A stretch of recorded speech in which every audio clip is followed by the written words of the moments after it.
Baik, terima kasih. Assalamualaikum warahmatullahi wabarakatuh. Ini untuk tugas kali ini untuk tujuan pembelajaran agenda 2. Agenda pembelajaran ini membekali peserta dengan nilai-nilai dasar yang dibutuhkan dalam menjalankan tugas jabatan sebagai PNS secara profesional sebagai pelayan masyarakat yang meliputi kemampuan berakuntabilitas, mengedepankan kepentingan nasional, menjunjung tinggi standar etika publik, berinovasi untuk meningkatkan mutu pelaksanaan tugas jabatan dan tidak korupsi, dan mendorong percepatan pemberantasan korupsi di lingkungan instansinya. Oke, jadi itu yang poin pertama. Kemudian dari nilai-nilai dasar itu sendiri ada peran agenda kedua, yaitu ada 5 yang akan kita bahas di sini, dari akuntabilitas, nasionalisme, etika publik, komitmen mutu, dan anti korupsi, atau kita singkat dengan ANEKA. Baik. Oke, alur pikir proses penyusunan rancangan aktualisasi Latsar CPNS itu meliputi yang pertama, kita identifikasikan isu, kemudian setelah diidentifikasikan kita deskripsikan isu itu tersebut, lalu tetapkan core isunya.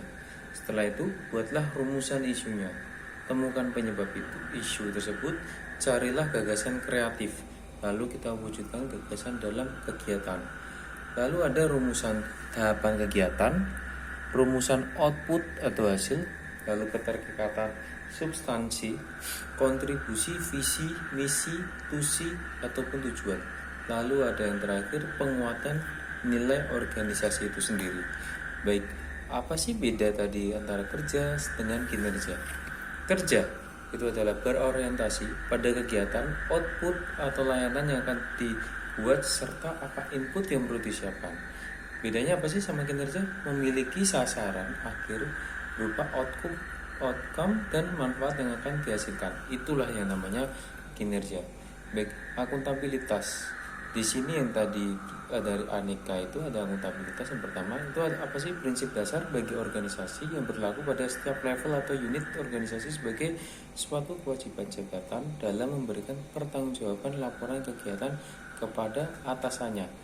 Oke, lalu perbedaannya apa dengan responsibilities? Responsibility adalah kewajiban untuk bertanggung jawab. Oke ya.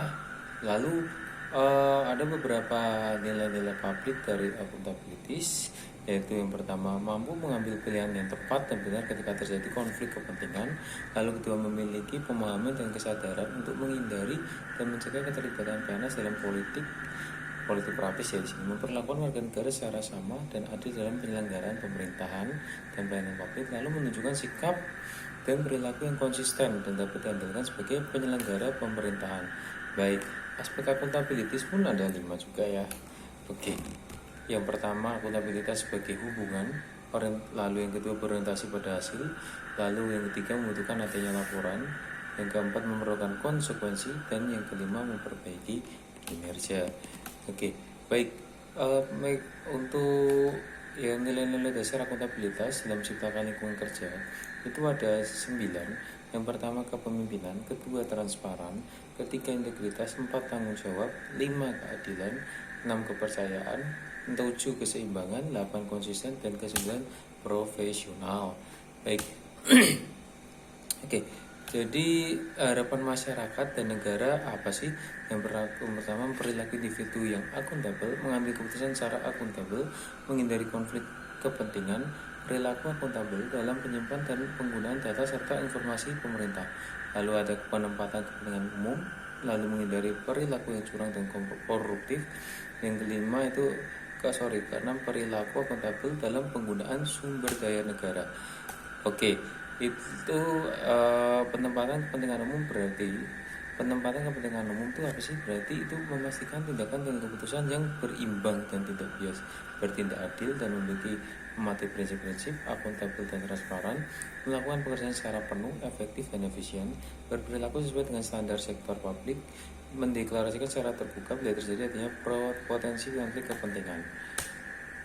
Baik, itu materi agenda yang pertama. Terima kasih. Wassalamualaikum warahmatullahi wabarakatuh.